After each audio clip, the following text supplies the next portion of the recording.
everyone, today we have a deck profile of a easy super turbo out plasma vice deck. Before we begin, I will start by going over by the extra deck by saying I have one Thunder Giant, and this is literally a rough draft, one Rampart Blaster, and 3 Plasma Vice. I'm thinking about upping Thunder Giant to one more. Rampart Blaster I just threw in there kind of like a, oh, if they don't want to really do anything or your Plasma Vice can't get over the monster, at least you can poke for some damage, especially at late game if you need to go that far. And the skill I chose is Here Goes Something. It's almost like Skyscraper, a little bit weaker, and the only downfall is you can only control one elemental hero monster, meaning you can't do anything else. You can't control like a Karibo, because you have to control exactly one elemental monster and no other monsters. And then for the rest of the turn, you can't special summon, which it's speed duels at this point. I don't think we're really going to be doing much until later on. But anytime, it allows your monsters to attack all your opponent's monsters once each, and when he does, he gains 800. So, like I said, it's literally like Skyscraper. Just a little bit weaker. I don't think there's really anything else. Oh yeah, it's a once per duel skill. I forgot about that, which kind of sucks. But it is what it is. I kind of have compensation in the deck for it. But we'll start off with the monsters. We have one Clayman. Only one. You can bump them up to, like, again, this is a rough draft. This is something I just put together real quick. Nothing fancy, nothing optimized fully yet. Down the line, I might re-upload this with a redefined version once I get to more tournaments with this and test out more theories. Anyways, we got the one Clayman. Again, it's the Thunder Giant. It's the Rampart Blaster. You will see why.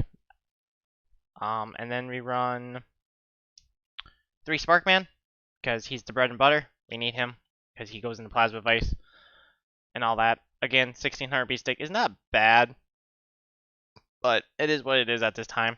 We have other monsters that are stronger right now, but at least we don't have Gemini Elf, only the Toon version. And then we go on the Plasma Blade Edge. Again, bread and butter. You need it for your Plasma Vice. If you do actually have to tribute for him, at least you have a tribute fodder in case you have to get over, Mask of a Curse or anything like that. It does work. You don't always just want to lock yourself down to level 4s and trying to do that way. I've had a couple times where in one of the tournaments they masked me and I didn't have a tribute, so I kind of got burnt to death because I couldn't get rid of my monster. Because you only get 3 zones and you can't do much. And next is our hidden technique, Goddess with a Third Eye.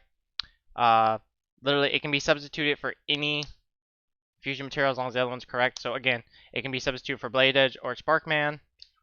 The Percentrix, because we have the one Clayman, and in this case, it can be substituted for Sparkman or Clayman. So this is almost like 3 Claymans, 3 Sparkman. This is literally like upping all your monster count by an extra 1 to 3, depending on how you want to look at it. So it's not bad. Also, if you brick, at least it's something. Spells, 3 polys, plain and simple. And with the polys, Fusion Sage, because I'm not using the Fusion Party skill. I do not have a side deck made for this yet. That's another thing. But yeah, you have to search it out somehow. And then on top of that, if you need to, I mean, you have to discard a card for that. You have to discard a card for that. So you pretty much play extras in case you have to get rid of them. You have ways to just have cards that might be dead in your hand at one point, but they're discard fodder. Unless you're already winning game, then it doesn't really matter. We have one Returning Alive in case, say, you draw a Fusion Sage, you already have a Blade Edge in hand, or you have a Sparkman or a Clayman in hand and you need a Blade Edge or something. There you go. Warrior Returning Alive. It doesn't say level 4. Anything works. So it's another combo piece of like, hey, I had to give up a piece I needed, but hey, now I can get it back. Reinforcements of the Army at a level 4, so it helps you dig for Sparkman. It's a neg 1 for the deck, just to kind of help search things out.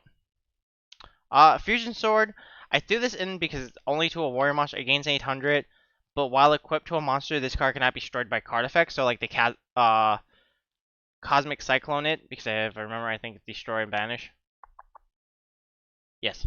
So you can bump up your creatures by 800, and you don't have to worry about this being like Cosmic, Dust Tornadoed, stuff like that. That's gonna pop it, or if I forget other effects. I know we have some effects. Deck and pop cards on the field. But yeah, since this is equipped, it can't be destroyed. So in the sense of any of your creatures can gain 800 extra, which equipping this Rampart Blaster, you can deal 1400 of damage directly. With this one be 32, this one be 34. So they get pretty high, and then when you combine it with like say Skyscraper or the skill card, you can get even more. So with this and this, you can almost pretty much get 1600, mostly extra. You most likely will, but it's something. Fusion Recovery, I'm iffy about this card. I've yet to really use it. But if I have to have a poly or a monster in the graveyard that was used as a material and I need it back because maybe I can go for another fusion play that same turn and I really want to push, this is kind of like one of those where like you can turbo, you can kind of play around with your opponent. This is helpful, but it can also be cut. And then finally, to compensate for the skill, Skyscraper, because at least this works with every elemental hero. You don't have to control just one. So, and plus you get an extra 1,000. It will help you get over, I think, Ancient Gear Golem with the sword, because then in a sense like you can get over that. Trying to think, I don't think you can really get over Blue Eyes Ultimate, but if you can play this, this, this, and this, you're gonna be getting over at least a Blue Eyes Ultimate, as long as it's not beefed up.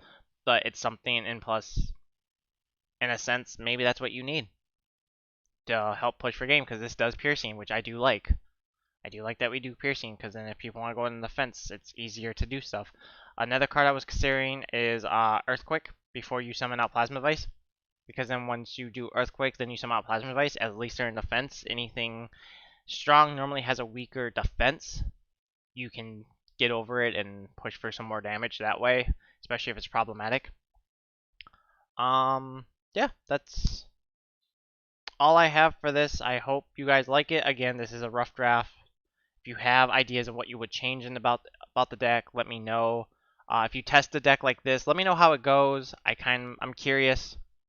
I mean, our speed duels isn't very big right now for the tournaments that I do, so I'm hoping we get more players in it, and Konami gives us more support. And coming down the line, maybe I can come up with other things, because maybe Wildheart can be fit in this deck down the road, because I know we have a Nether box coming out in September-ish or something. Anyways, thank you. Leave a like, comment, sub, please. Spread the video if you can. Get more people out there. I mean, Speed Duels is fun. So, thank you. Bye, guys.